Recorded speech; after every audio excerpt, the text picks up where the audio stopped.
नमस्कार, मैं प्रीति Semwal, ward number 99।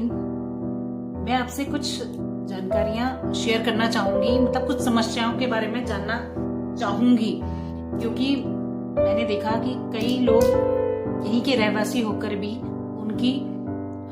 उनको वोट नहीं देने दिया गया क्योंकि उनका लिस्ट में नाम नहीं था। उन्हीं में से एक मैं भी हूँ। मेरी वोटर आईडी ये रही और मैंने 2023 में लोकसभा चुनाव जब हुए थे उसमें वोट दिया था, लेकिन मुझे अभी ये नगर निकाय चुनाव में वोट नहीं देने दिया गया। मैं SGRR स्कूल में गई, वहां पे लिस्ट में अपना नाम चेक किया तो मेरा नाम नहीं था वहां पे, जबकि मुझे यहाँ शिफ्ट हुए 2 साल हो गए हैं। अब तो मेरा घर भी बन चुका है, ओम एनक्लेव नियर SGRR स्कूल। बाकी आगे की बातें मेरी सिस्टर आपसे शेयर करेंगी। जैसे कि मेरी सिस्टर ने कहा कि लिस्ट में नाम होने की ना वजह से उनको वोट ही नहीं देने दिया, और ये सिर्फ एक ही चीज की बात नहीं है। कहीं पे सुनाई भी दिया गया है कि एक मोहल्ले से कम 50 से 60 लोगों का नाम नहीं था, और जबकि वो वहीं के रहवासी हैं, वोटर आईडी होल्डर है, पर उनका नाम नहीं था, जिस वजह से उन्हें वोट जो उनका अधिकार है वो देने ही नहीं दिया गया। ये तो रही एक मोहल्ले की बात। पूरे इलेक्शंस की बात हो जाए तो ऐसे बहुत से बंदे होंगे, 100 से ज्यादा लोग हो सकते हैं जिनकी वोटर आईडी है बट उनका नाम ही नहीं था लिस्ट में, जिसकी वजह से वो वोट नहीं दे पाए। और बात रही है वोटर आईडी की, BLO सर्वे करता है हमेशा।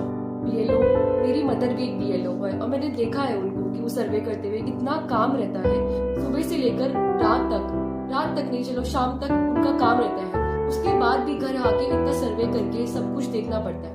पर आपको भी पता है बहुत से ऐसे लोग रहे होंगे जो घर पे नहीं रहे होंगे उस समय पे, क्या पता वो जॉब पे हो, क्या पता वो मार्केट गए हो, तो हो जाता है कि कभी कभी छूट जाता है, ह्यूमन एरर हो सकता है, बट इतना ज्यादा एरर तो नहीं हो सकता।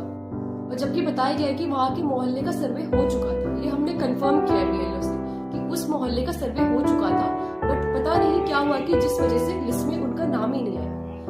ये बात तो रही इसकी, BLO की और लिस्ट की।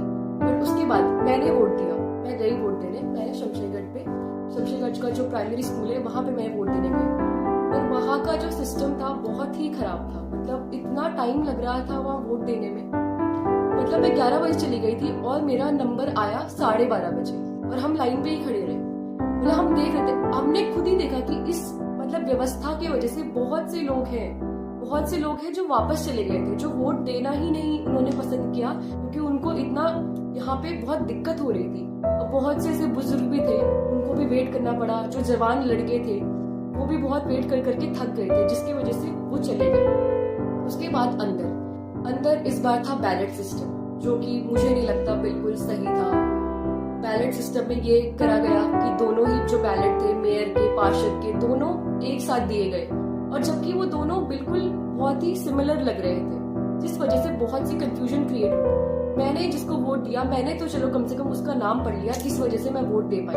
बट अगर जो कोई लोग हैं जो नहीं पढ़ पा रहे हैं, जो इतना अच्छे से नहीं, जो बूढ़े लोग हैं, उनका क्या, एक साथ वो बैलेट पेपर दिए गए, जिससे बहुत कंफ्यूजन हुई, और क्या पता इसकी वजह से बहुत से वोट इधर उधर भी हुए हैं। तो इस बारे में ये बात करनी चाहूंगी मैं, ये सिस्टम इस बार बहुत ही गड़बड़ हुई है। एक तो लाइन का इतना डिले करना, और ये भी सुनाई में आया गया कि लास्ट में जब वोट खत्म हो रहे थे तो बिना आईडी चेक करे वो अंदर वोट दे रहे थे। तो ऐसे तो ये गलत बात है ना। पहले आपने इतना टाइम लगाया, उसके बाद लास्ट में इसकी वजह से धांधली भी तो हो सकती है, आपको पता होगा। जबकि अब क्या पता वो यहाँ का सदस्य है नहीं है, लोग चेक ही नहीं कर रहे कि वो उसका आधार कार्ड में यही का एड्रेस है कि नहीं है, जिसकी वजह से बहुत ही दिक्कत आई है। तो जैसे कि हमने आपके सामने ये समस्याएं रखी, और हम सोचते हैं कि ये बहुत सारे लोगों के साथ हुआ, तो आप लोग ये रिलेट कर पाएंगे कि हमने जो दिक्कतें फेस करी वो क्या पता आपने भी फेस करी हो। तो हम नहीं चाहते कि ये दोबारा हो। ये इलेक्शंस, ये जो जैसे सिस्टम रहा है, इतना स्लो प्रोसेस और बैलेट सिस्टम, और जबकि ये डिजिटलाइज्ड इंडिया है अब, तो फिर बैलेट पेपर की वजह से इतना डिले होना इन सब चीजों में, तो हम नहीं चाहेंगे कि ये दोबारा हो। तो इसीलिए हम ये बात आपके सामने रख रहे हैं कि ताकि ये चीजें दोबारा नहीं हो।